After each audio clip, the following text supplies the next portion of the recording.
But Matt, let's talk first and foremost this week, PayPal and Square.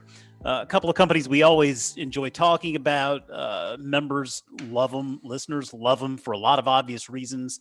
PayPal CEO Dan Schulman, Square CEO Jack Dorsey, they've been very clear about their belief that they see cryptocurrencies playing a role in the world to some degree.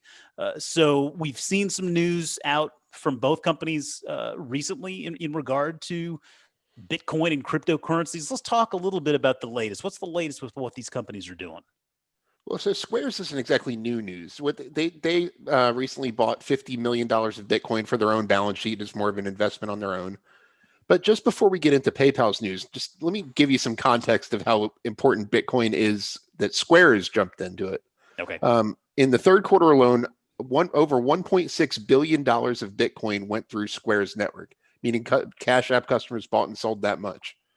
That is 11 times as much as it was a year ago. Remember, Square's been doing this for 2 years. Wow. So that's a pretty big surge in popularity. That 1.6 million made Square $32 million of gross profit, which isn't a great margin, but it's not bad. I mean, that's a needle mover. Well, and that's Bitcoin trading back and forth, right? That's just individuals trading Bitcoin back and forth, right? Correct. That's Cash App users, to be specific, buying and selling.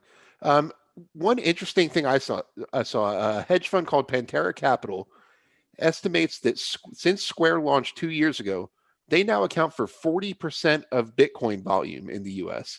Holy cow. 40% from Square. So I know I'm much more of a Square fan than a PayPal fan, but being honest, PayPal is the bigger company. Yeah. So this is why I wanted to say this first, because PayPal's news could be even more significant. On October 21st, I believe it was, PayPal announced that it was going to launch the ability for its users to buy, sell, and hold Bitcoin, similar to what Square allows its Cash App users to do. Yeah. But the real detail that's important is in the same press release, they said that they have plans to make Bitcoin and cryptocurrency usable as a payment method to PayPal's 26 million merchants. That could be huge for the currency. Right now, I mean, you can't go to any merchant with a Square terminal and pay with Bitcoin without doing some like intermediate step, like getting a debit card or something like that. So this could be a huge kind of needle mover for mainstream adoption of cryptocurrency.